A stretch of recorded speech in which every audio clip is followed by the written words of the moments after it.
Are you at that moment where you're deciding on which agent or who to use for marketing your property? Then this video is for you. Next 10 minutes, I will be sharing with you 5 traits that differentiate a good agent from a great agent. I have a reason for doing this video because prior to the making of this video, I was about to make a big mistake by posting a YouTube video trying very hard to hard sell myself and why I should be the best agent for you. Then it hit me that there is no such thing as the best agent for anybody. Honestly and truthfully, I will not be able to represent every type of property out there. But I know for sure there will be those that I can fully relate to and I'll be able to unlock the bestest sale price for you. Sad to say, I deleted that video because I cringed about watching myself. When I first joined the local property market almost 10 years ago, I shouldn't be revealing my age. I was assigned to my first show flat duty the same day cooling measures were introduced, and boy was it challenging.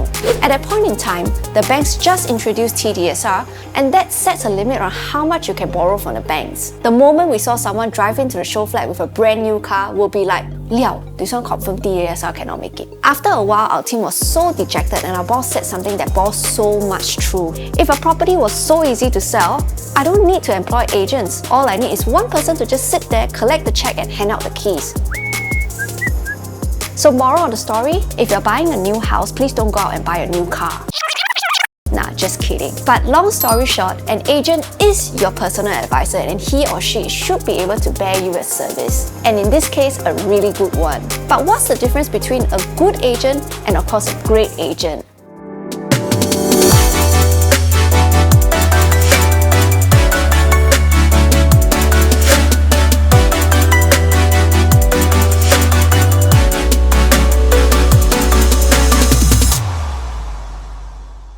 After watching myself talk about how great I am in my videos, which I have then deleted, I know exactly what I don't want in an agent for sure.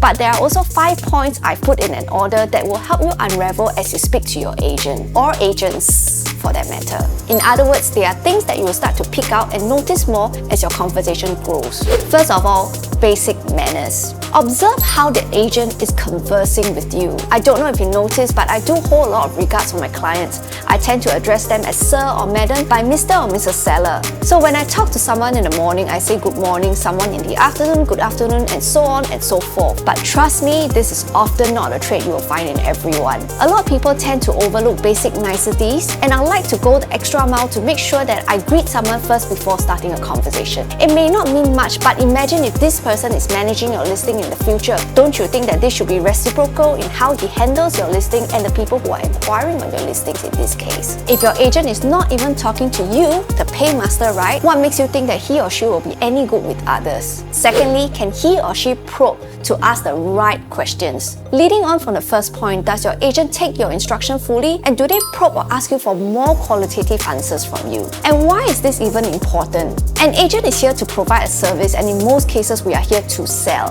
While a good agent can sell your property for you, a great agent learns the intention to your sale and is able to forecast your property needs ahead of time. Here's an example. I have a seller who's been holding on to his price of $1.5 million on a condo for the longest time when the market valued the property at $1.2 million.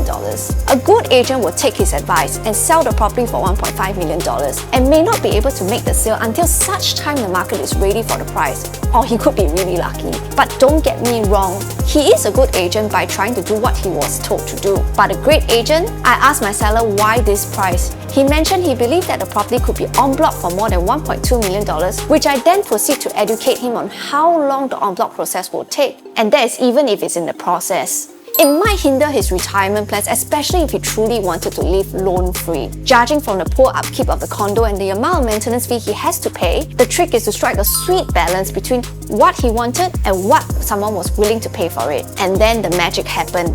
It's sold. Thirdly, how good is this agent in saying no? A good agent will always agree with you, but a great agent will agree to disagree with you. We have more than 30,000 agents in Singapore, and we're living in a dog-eat-dog kind of world where I've encountered terrible agents, sellers, buyers, tenants. let's save all these stories for another day. And sometimes your agents will be challenged ethically. I can show you numerous phone records where I, as a co-broke agent or a tenant's agent, was discriminated against by many listing agents, and if I did publish all these, it will create a lot of problem for you as the property owner. I understand that many of you want a certain tenant profile or buying price, but there is nothing wrong if your agent doesn't sell you out. There are so many times I was told no straight up the point when my tenant's race and nationality were revealed. Sorry, my landlord don't want. Just recently, I had a case where I was representing a single female tenant and the listing agent asked for my tenant's age, which I then proceed to mention that it was not important prior to the viewing of the property, and he revealed that, oh, is his landlord want to check one. You should never ever throw your paymasters under the bus, my friend. This guy never kena langgar before. This one, you sure go straight from good agent to a really problematic one. My ethics have been challenged daily in the trade, but hey, as agents, we are providing a service, and it is about time we learn how to be diplomatic about things, especially with saying no. And it does help to be eloquent about it as well. Throw your agents a difficult scenario and ask them how they will react to it. You will learn how good he or she is at handling such situations. Number 4. How good are they in representing your interests? This one is a tough one to deliberate. As easy as it sounds, there are agents who will bro and sis everyone and are the nicest people in town. But when it comes to negotiation, can you tell which side they are on? A lot of times, in order to close a deal, the technique may work when you have a co-broke involved and you have a sense of relationship with this co-broke agent to try and close a deal fast. But I realized that on the sale that I've made the most for my sellers on, I have never once bro or sis anyone. I maintain a rather professional and fairly neutral standing to hold firm on my prices and my asking. My rentals have closed beyond my owner's expectations, and I've also set record high prices for sale this way. I make things clear from the start about who I'm representing and who I'm negotiating for on a contract. For example, if I'm negotiating on a contract for my landlord, then my clauses should be protecting the landlord. If it means that I have to share the tenancy agreement upfront with the tenant before viewing, so be it. I've encountered agents who sister me every day, and come the day they offer my property, they offer me the best low offer. It is as though the more they sister you, the more loyalty discount they get. But last of all, can your agent sell? The difference between the average Joe and a great agent is how much value the agent can create for you. In essence, the agent is the difference between your property's valuation and the final sale price. You see, no agent is good at everything. There is no way an agent does it all and does it well. The truth is, you cannot keep up with every single segment of the market. So how does one generate value for you this way? Here are 3 landed properties I've transacted recently above and beyond valuation for my owners. Brighton Crescent, we have achieved the highest possible PSF of over $1,800 transacted in the entire history of District 19. A house down the road, just last year, sold for a little more above $1,000 per square foot. Do you not want to know how we achieved double the PSF on this sale? Springleaf, we are the first to clock a per square foot price of over $1,200 in this area. And wait a minute, you might think that it's because the square footage is small. But the quantum that we're talking about here is 5.38 million to be exact. Jalan Senang, we have a semi-D in District 14 that is worth $5.3 million in valuation, but we sold at $6.1 million. That is a difference of $800,000 above and beyond valuation. And any sane agent would not advise you that this is remotely possible, except me. So you can see, a great agent recognizes that the historical price of the property does not always represent the final sale price you want, and every seller wants to sell high. Given the last scenario, would you have sold your property valued at $5.3 million and you would have missed out making $1 million because you use your average Joe and not Juan?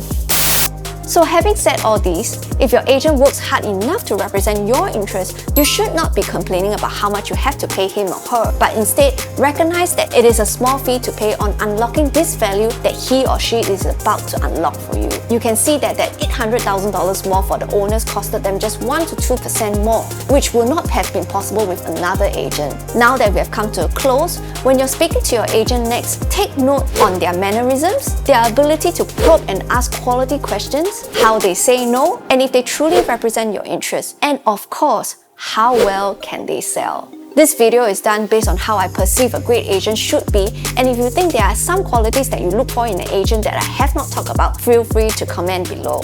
Like, follow, and subscribe to my channel. House Hunt with Ju for more guides on finding your new home.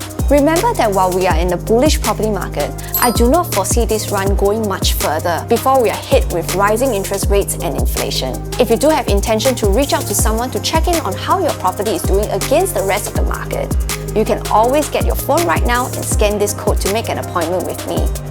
We can then strategize how we can work on unlocking that value for you. Once again, my name is Joanne, and a better real estate experience starts here.